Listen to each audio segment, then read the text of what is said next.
ہیں، مگر قسم خدا کی آج کل ان کی حال یہ ہے کہ ہمارے نام سے ان کو پیشاب لگنے لگتی ہے۔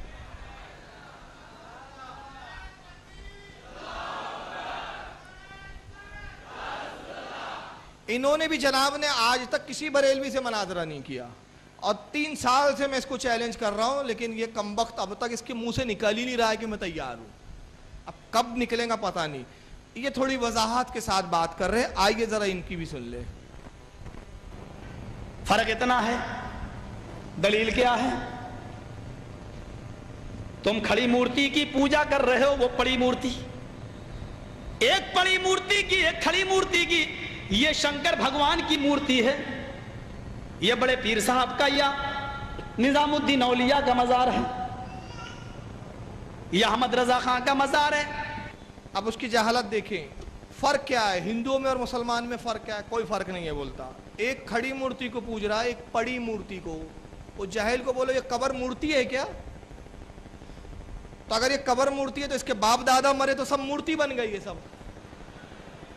تو یہ کیا اپنے باپ دادوں کی قبر نہیں بناتے کیا کہ وہ پارسیوں کی طرح مجوسیوں کی طرح مکھن لگا کے چیل اور کووں کو دے دیتے ہیں؟ بات سمجھیے آپ، یہ پڑی مورتی ہے، کھڑی مورتی ہے۔ یہ شنکر بھگوان کی مورتی ہے، یہ نظام الدین کا مزار ہے۔ بتائیے شنکر بھگوان اور نظام الدین میں فرق ہے یا نہیں؟ وہ شنکر جس کا وجود ہی نہیں، اور یہ محبوب الہی ہے۔ کتنا فرق ہے؟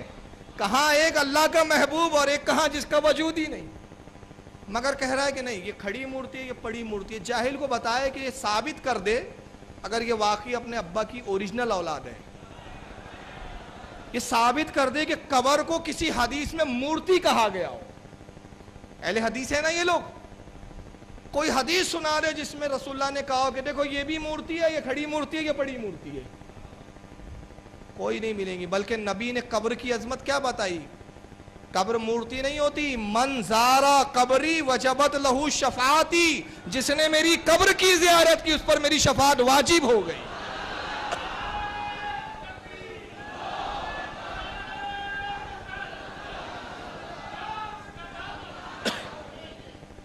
تو کہاں قبر ہمارے مسلمان مومن کی اور کہاں وہ؟ اب تشبیہ اس سے دے رہا ہے۔ اب آئیے اور اس کی شرک کی دلیل سنیں۔ یہ تعریف ہے ان کے نزدیک شرک کی۔ یہ کھڑی مورتی ہے، یہ پڑی ہے، جو کام اس پہ ہو رہا وہی کام تو اس پہ بھی ہو رہا، ورنہ مجھے بتا دو ہندو چنری چڑھائے مورتی پہ تو کافر، تم چادر چڑھاؤ تو پکے مسلمان، وہ ہار ڈالے تو کافر،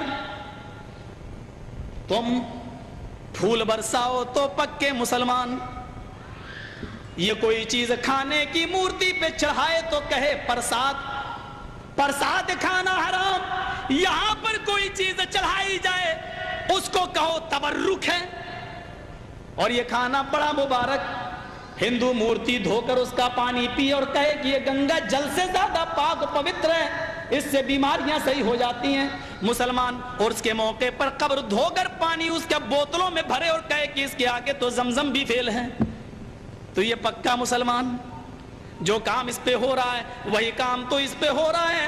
اور آج میں فتویٰ دینے کا عادی نہیں ہوں، لیکن آج جذبات میں ہوں، میں یہ فتویٰ دے کے چلا جاتا ہوں۔ میرے پیارے ساتھیوں، اللہ کی قسم، اگر بھارت کے اور پاکستان کے، ہندوستان اور پاکستان کے، ہندوستان کا یہ 20 کروڑ مسلمان اور پاکستان کا وہ 15 کروڑ 10 کروڑ مسلمان، اگر یہ چادر چڑھانے کے بعد، چنری چڑھانے کے بعد، تبرک کھانے کے بعد اگر یہ جنت کے اندر چلا گیا تو کعبے کے رب کی قسم کھا کے کہتا ہوں کہ بھارت کا 60 کروڑ ہندو بھی ایک ایک کر کے جنت میں چلا جائے۔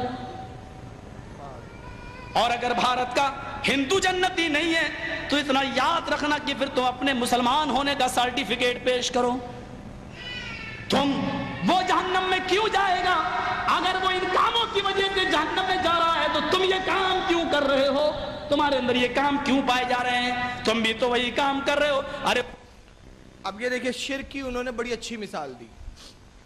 کافر چندری چڑھائے تو مشرک، تم چادر چڑھاؤ تو پکے مسلمان۔